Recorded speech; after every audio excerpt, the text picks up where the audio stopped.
Saudara Presiden bilang orang miskin, orang kecil hanya bisa berharap pada hakim yang adil. Kemudian seberapa besar kenaikan gaji hingga maksimal 280% ini bisa mempengaruhi kinerja hakim. Kita akan ulas bersama dengan sejumlah narasumber saudara yang hadir di studio. Ada juru bicara Kantor Komunikasi Kepresidenan, Ujang Komarudin. Selamat pagi Kang Ujang. Selamat pagi Bang Bremana, Assalamualaikum. Waalaikumsalam, salam sehat Kang Ujang. Kemudian ada juga yang hadir dari sambungan daring saudara, peneliti Pusat Kajian Anti Korupsi UGM Zainur Rohman dan juga Hakim Konstitusi 2014-2022 Prof. Aswanto. Selamat pagi Mas Zainur, Pak Aswanto.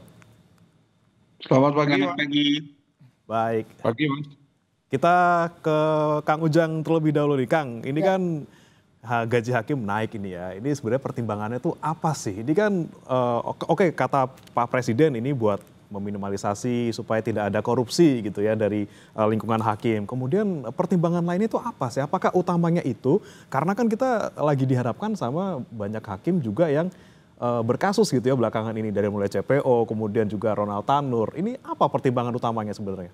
Harapannya ada 3 hal yang diinginkan oleh pemerintah. Ya. Yang pertama itu kalau boleh kami jelaskan kepada publik Bang Brema ya.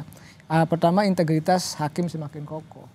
Jadi dengan kenaikan gaji itu paling tidak mempertebal keimanan gitu, hakim bahwa negara, bahwa Bapak Presiden, bahwa pemerintah memperhatikan apa yang menjadi kebutuhan dan tuntutan dari para hakim itu, ingin gajinya naik gitu, dan sudah sebelumnya kan dinaikkan dan Bapak Presiden ingin menaikkan kembali gitu. Dan ini jumlahnya kan luar biasa ya, yang baru gitu, yang muda itu 280%. Artinya ada kepedulian dalam konteks menjaga integritas yang kokoh bagi para hakim. Dan yang kedua adalah ini soal jangan sampai mereka juga para hakim ya yang wakil Tuhan di bumi gitu tergoda. Artinya bagaimana hakim ketika gajinya sudah naik paling tidak bisa menahan godaan itu.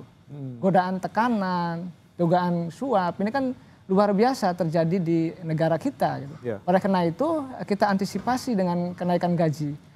Kepedulian Bapak Presiden ini sangat nyata dan sangat clear. Kenapa? Karena kita tahu dan sama-sama tahu dalam konteks peradilan kita kan tadi masih banyak yang minus, masih banyak yang bolong, masih banyak yang busuk. Oleh karena itu perlu kita tata dengan baik. Nah yang ketiga Bang, yaitu tentang putusan hakim benar-benar berpihak pada keadilan. Bukan pada kekuasaan, apalagi tekanan politik. Ini menjadi penting kalau gerbang terakhir ya keadilan itu dipegang oleh hakim, hakimnya memutus dengan keadilan, ini kan menjadi sesuatu yang positif bagi sistem hukum ke depan. Oleh karena itu pondasi menaikkan gaji hakim itu menjadi penting sebagai bagian daripada untuk membangun sistem hukum yang lebih komprehensif. Nah kita tahu bahwa yang paling penting bagi kita adalah bagaimana memperbaiki yudikatif ya. Kalau yudikatifnya ini bersih Bang, nanti efeknya ke yang lain akan positif, akan baik, akan bagus gitu. Karena kalau pengadilannya nggak bagus, ya mohon maaf gitu bahwa yang lain-lain juga akan busuk lagi. Nah oleh karena itu harapan keadilan itu ada di pengadilan salah satunya sebagai gerbang terakhir keadilan itu sendiri. Oleh karena itu publik, rakyat Indonesia menuntut gitu keadilan itu, dan itu adanya pada hakim, dan Pak Presiden paham betul psikologis dari para hakim yang alhamdulillah ya Pak Presiden memutuskan akan naik dengan angka yang tentu rasional, terukur, dan itu juga sudah dipertimbangkan dengan matang oleh Bapak Presiden. Nah, ukurannya ini apa nih Kang? Kalau misalnya Pak Prabowo bilang ini sudah terukur sampai maksimal ada yang 280%. Kemudian apa yang menjadi pertimbangan-pertimbangan misalnya golongan sekian naiknya sekian, golongan sekian naiknya sekian, itu apa formulasinya? Ada nggak di balik itu? Ya tentu formulasinya keadilan kan. Sama misalkan saya dengan dosen ya, dengan kepangkatan 3A, 3B, 3C itu sudah ada semua. Sudah ada aturannya. Dengan hakim juga sama. Tentu pertimbangannya ada pada Presiden dan tentu Menteri Keuangan yang akan mengkaji itu. Dan itu sudah tuntas dalam konteks soal berapanya gitu. Yang jelas tunggu saja nanti gaji itu akan naik ya seperti yang sudah disampaikan oleh Bapak Presiden. Tetapi yang lebih penting adalah sebenarnya ini apresiasi yang besar dari Bapak Presiden untuk memastikan bahwa kesejahteraan hakim itu betul-betul bisa dirasakan. Sehingga keadilan itu bisa ditegakkan. Tapi anggarannya ada nih, Kang Ujang. Sebenarnya Ya, kalau kita ngomongin soal sekarang lagi efisiensi gitu, sudah ada pos-posnya. Kami selalu berkali-kali mengatakan bahwa APBN kita kan cukup sehat ya, cukup kuat untuk bisa menaikkan gaji hakim. Dan itu Bapak Presiden kan sudah berapa kali tuh Bu Menteri ketemu Pak Presiden katanya ini naiknya sekian. Ya tolong naikkan lagi, tambah gitu kan. Itu kan artinya uangnya ada, APBN-nya juga cukup kuat untuk bisa menaikkan gaji hakim. Dan ini kan menjadi sebuah prestasi dari Bapak Presiden, prestasi dari pemerintah yang berani menaikkan gaji hakim, sehingga betul-betul keadilan bisa dirasakan oleh masyarakat Indonesia. Nah, Bang, kalau kita lihat ya konstruksi keadilan kita ini ketika dulu saya kuliah gitu ya, terlihat ada mafia peradilan. Ini kan harus dibasmi. Nah, salah satu pondasi dasarnya yang menaikkan gaji hakim, walaupun bukan satu-satunya faktor ya untuk bisa katakanlah menjaga keadilan itu sendiri. Tetapi paling tidak ketika gajinya naik, maka tuntutan profesionalisme, tuntutan untuk membangun integritas, membangun akhlak yang baik gitu ya, membangun putusan yang berkeadilan, itu menjadi tuntutan juga bagi para hakim. Bahkan saya nonton di YouTube gitu ya, di videonya Ketua MA yang mengatakan bahwa kalau hakim baru itu terima transfer aja 100.000 bisa dicopot. Itu kan artinya apa yang disampaikan oleh Bapak Presiden menaikkan gaji hakim sudah bergerak, sudah jalan gitu. Tinggal bagaimana nanti para hakim itu bekerja secara profesional, menjaga integritasnya dengan baik begitu. Paling tidak dari satu sisi dari gaji sudah dicukupi, nanti yang lainnya menyusul gitu ya soal yang faktor-faktor lainnya ya.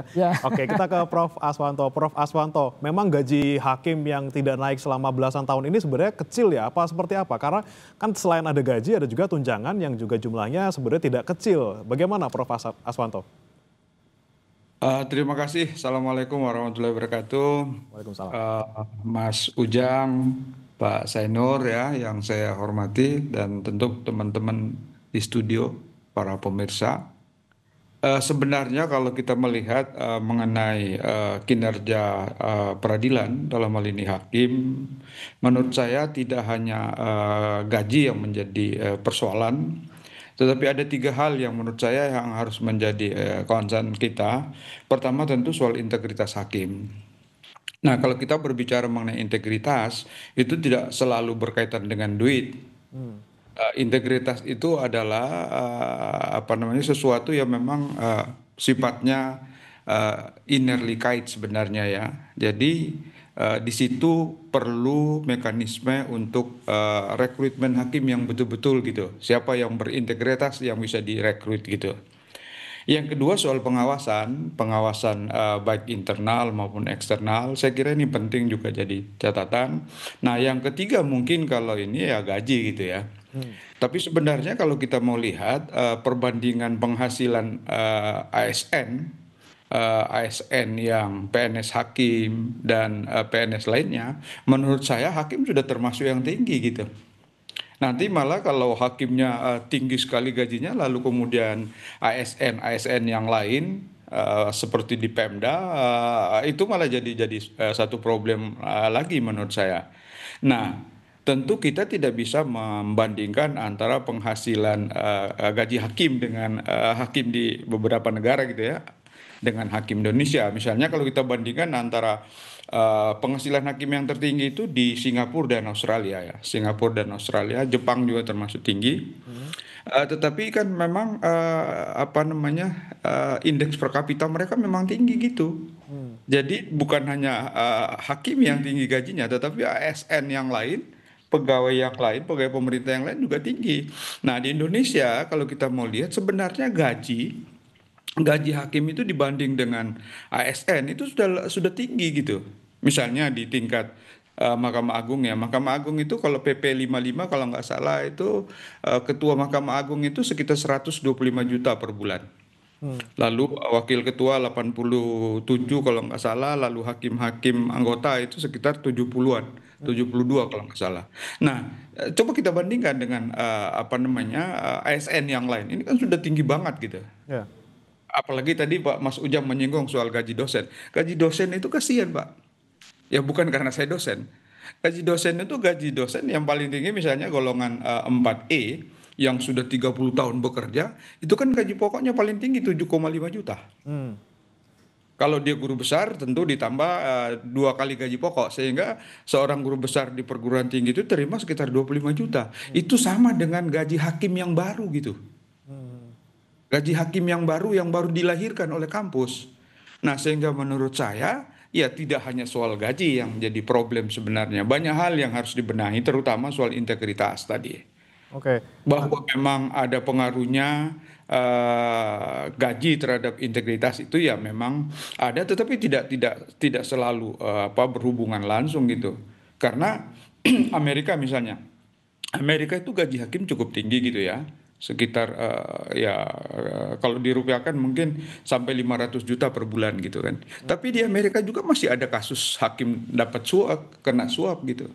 Jadi ini bukan jaminan gitu. Memang ya kalau kita secara umum melihat beberapa negara yang gaji hakimnya tinggi, itu memang tingkat penyimpangan putusan itu tidak terlalu tinggi. Ya. Tetapi ada satu yang penting, ini ada kebetulan ada Mas Ujang. Yang paling penting sebenarnya menurut saya hakim itu yang ya di samping mungkin kebutuhannya ada need tadi, tapi ada yang tidak kalah pentingnya menurut saya, ini menjadi catatan untuk pemerintah. Ini intervensi kekuasaan kepada hakim gitu. Banyak hakim yang kalau dipengaruhi yang diintervensi dengan duit mungkin tidak mempan, tapi ketika diintervensi dengan kekuasaan dia tidak bisa apa-apa gitu. Oke. Saya kira banyak. Nah, kalau kita mau buka-bukaan dan teman-teman hakim, kalau uang mungkin masih ya yang bagus agamanya mungkin dia bisa terhindar. Tetapi sekalipun bagus agamanya, kalau itu intervensi kekuasaan, ini menurut saya agak susah gitu. Oke. Nah, sehingga bukan hanya jumlahnya menurut saya yang harus diperbaiki untuk mencegah intervensi itu seperti Jepang. Di Jepang itu di konstitusinya pasal 80 itu diatur mengenai gaji di konstitusi gitu. Jadi dia tidak bisa diombang-ambing oleh kekuasaan gitu. Oke. Tapi kalau kita ya kita bersyukurlah kepala dan perutnya sudah dipisah. Kalau dulu kan sudah gabung gitu. Kalau dulu kan kepalanya di Mahkamah Agung, kemudian untuk kehidupan sehari-harinya ada di Departemen Kehakiman. Ya. Nah, sekarang kita bersyukur sudah satu atap gitu. Mudah-mudahan tapi kita berharap bahwa dengan gaji yang tinggi ya hakim paling tidak bisa diminimal, terutama yang berkaitan dengan hakim yang hidupnya hedonisme gitu. Oke, Saya kira jadi itu, Mas. intervensi yang harus diwaspadai bukan cuma intervensi keuangan, tapi juga intervensi kekuasaan ini ya, yang menjadi salah satu yang harus diwaspadai juga. Saya ke Mas Zainur. Mas Zainur, ini kan Anda sempat bilang di beberapa media gitu ya, ada corruption by need and corruption by greed gitu ya. Kalau kita ngomongin tadi intervensi keuangan terkait dengan misalnya dia memang korupsi karena butuh, karena memang gajinya kecil, dia ada di pedalaman yang mungkin biaya hidupnya juga tinggi, kemudian keperluan hidupnya juga tinggi, tapi juga ada banyak sekali kasus-kasus di mana corruptionnya ini by greed, memang karena serakah aja, gajinya sudah besar, sudah cukup, tapi tetap aja mau terima suap. Bagaimana pandangan Anda, Mas Zainur? Ya, ini yang pertama saya tetap sampaikan apresiasi kepada Presiden ya, yang punya kepedulian untuk memperbaiki dunia peradilan kita. Menaikkan gaji ini bisa menjadi salah satu bagian dari upaya untuk memberantas judicial corruption. Tetapi percayalah, hanya menaikkan gaji saja tidak akan berpengaruh banyak terhadap berkurangnya korupsi jual perkara di dunia peradilan kita. Seperti pernah kami sampaikan beberapa kali bahwa ini akan menjadi jawaban untuk corruption by need. Contohnya apa? Contohnya adalah begitu tingginya beban keuangan yang harus ditanggung oleh hakim-hakim pratama, ya, mereka-mereka fresh graduate, mereka yang tinggal dan ditugaskan di daerah 3T. Kalau mereka misalnya setiap tahun harus mudik, mereka setiap tahun harus menjenguk orang tua gitu ya, itu yang biaya yang harus dikeluarkan sangat besar. Belum lagi soal tunjangan kemahalan. Di daerah-daerah 3T itu tingkat kemahalannya jauh lebih tinggi daripada misalnya di Pulau Jawa. Betul, di sana ada kebutuhan nyata terhadap harga-harga yang harus disesuaikan. Sehingga bagi mereka sangat tepat, sangat layak kalau diberikan kesejahteraan yang baik. You pay peanut, you get monkey gitu kan. Nggak mungkin lah kita bisa mendapatkan sumber daya manusia terbaik kalau ya kita tidak bisa menjamin kesejahteraannya. Nah, kembali lagi pertanyaan dasarnya adalah apakah ini bisa menjadi solusi? Tentu menjadi bagian dari solusi iya, menjadi solusi tinggal tunggal tidak gitu ya. Nah, kalau ini sudah dinaikkan gajinya, maka ekspektasi publik akan naik drastis. Ya, publik merasa bahwa oh kita sudah bayar banyak nih kepada hakim gitu ya. Mereka harus menunjukkan perbaikan, khususnya tidak ada lagi jual beli perkara di dunia peradilan kita.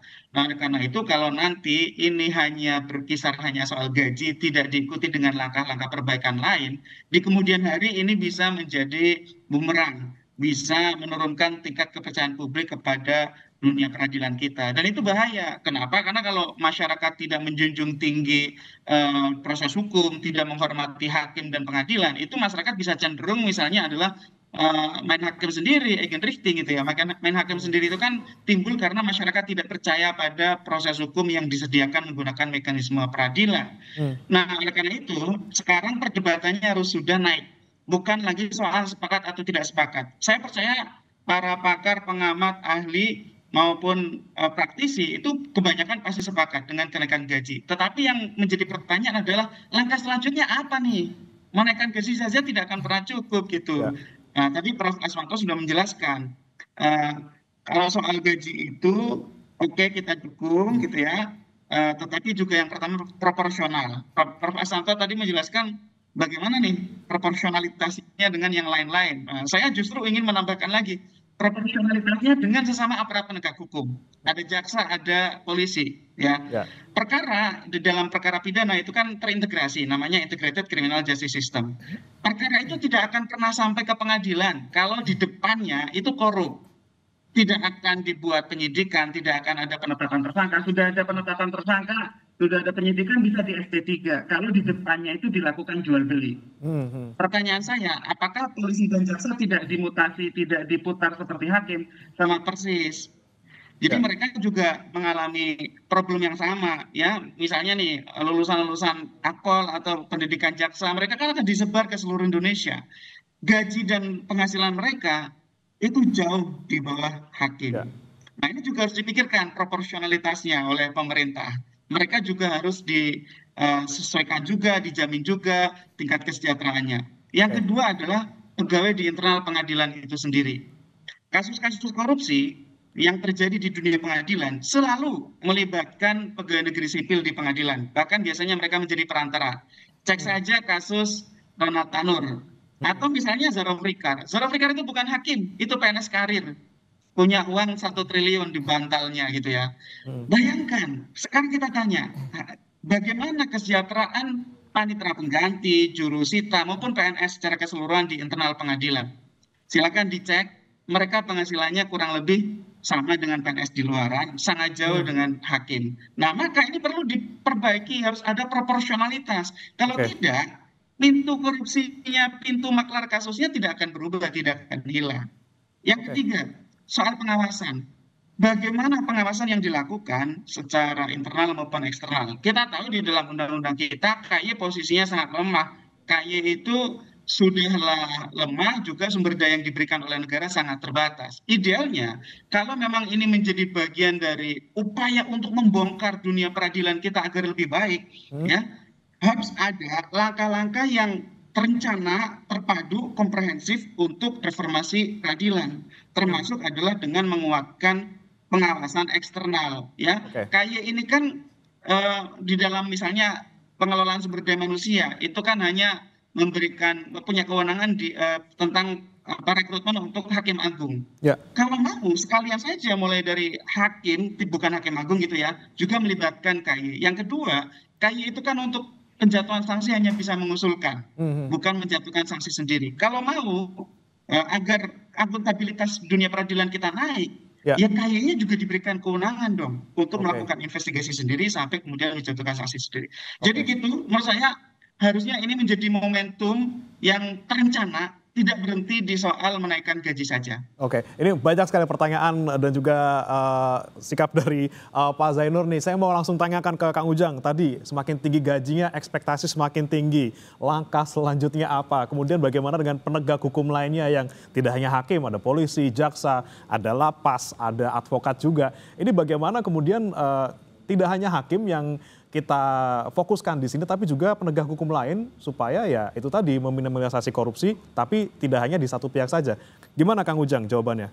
Ya, pertama pembenahan di internal penting dilakukan. Tadi saya menambahkan saja ada pengawasan dan lain-lain. Ya, kami perlu juga misalkan ada merit system di situ. Bagaimana rotasi hakim, bagaimana posisi-posisi itu dilakukan berdasarkan kepada keadilan di internal, itu juga menjadi penting. Karena kalau merit sistemnya tidak dibangun juga tidak akan bisa hakim itu menegakkan keadilan. Saya menambahkan saja yang disampaikan oleh beliau-beliau gitu. Lalu kalau kita bicara soal integrasi ya, penegakan hukum bersama dengan penegak hukum yang lain ya, hakim dengan kepolisian dengan kejaksaan. Kan Pak Presiden itu sering berpidato bahwa saya sudah lama jadi orang Indonesia. Sering mengatakan seperti itu. Artinya permasalahan bangsa itu Pak Presiden sudah paham betul. 4 kali maju ya menjadi calon kontestan ya. Waktu itu cawapres dan capres gitu. Itu sudah paham betul seluk-beluk permasalahan Indonesia dari A sampai Z. Dari bawah sampai atas, kanan, kiri gitu ya. Paham betul. Termasuk dalam konteks peradilan, termasuk dalam konteks penegakan hukum. Nah kalau kita perhatikan pidato-pidato Pak Presiden itu paling fokus adalah pemberantasan korupsi. Dari mulai kampanye ketika dilantik 20 Oktober hingga saat ini itu selalu mengatakan itu, pemberantasan korupsi. Oleh karena itu kalau membangun sistem hukum yang baik ya harus terintegrasi. Hakimnya, pengadilannya tidak korup, polisinya juga tidak korup, jaksanya juga sama. Kalau kita menilai ya pengaduan-pengaduan masyarakat ya yang ada pada kami gitu. Kami juga dulu waktu di akademisi gitu melihat dan menilai, meneliti gitu. Itu kan terjadi problem tadi ada mafia pengadilan di situ dan itu melibatkan dari banyak penegak hukum yang lain. Dan mereka pada curhat. Mereka ada beberapa orang yang saya dulu ke lapas gitu ya, ke penjara mereka curhat. Kang kami ini diperas oleh ini, oleh oknum loh ya. Oleh oknum ini main, semua main. Oleh karena itu sudah waktunya, sudah saatnya tadi. Kami pemerintah, Pak Presiden ingin membenahi korupsi gitu ya. Memberesi korupsi termasuk memberesi penegak hukum. Oleh karena itu ini harus bergerak bersama-sama, ini momentum bersama gitu untuk memperbaiki bangsa. Oleh karena itu perlu diawasi oleh seluruh komponen bangsa. Nah ini akan menjadi gerakan yang baik. Nah tadi apa yang disampaikan oleh Bapak Presiden naik gaji gitu ya 280% bagi katakanlah hakim muda ya. Itu juga kan sudah langsung disambut baik dan positif oleh Mahkamah Agung. Apa ya tadi kalau ada transfer saja gitu 100.000 akan dicopot. Itu kan gerakannya jalan gitu. Oleh karena itu ini harus dilakukan juga di kepolisian dan di kejaksaan gitu, termasuk di KPK. Nah berarti kalau kayak gitu yang dari polisi, kemudian KPK, kemudian jaksa ini juga dinaikin gajinya juga nih kira-kira Mas? Soal kita lihat nanti ya, kalau sudah proporsional sudah cukup ya tidak. Nah oleh karena itu yang penting bagaimana memastikan kinerja kejaksaan itu makin kita dorong, makin kuat. Dan kita lihat sudah terungkap kasus-kasus besar. Nah bagaimana sekarang menaikkan kinerja kepolisian agar betul-betul kepolisian itu dicintai oleh masyarakat. Apakah nanti gajinya sudah cukup kalau atau ada masalah lain nanti akan kita lihat, akan kita bahas Kang Ujang ya? Kita panjang ceritanya. Yang pasti yang jelas saat ini adalah negara membutuhkan pengadilan yang bersih, membutuhkan polisi yang bersih, membutuhkan kejaksaan yang bersih. Ini yang kita harapkan bersama-sama, itu tuntutan rakyat harus kita bangun dan harus kita kuatkan bersama-sama. Oke baik, kita akan bahas kembali saudara, tetap bersama kami di Sapa Indonesia Pagi setelah satu ini.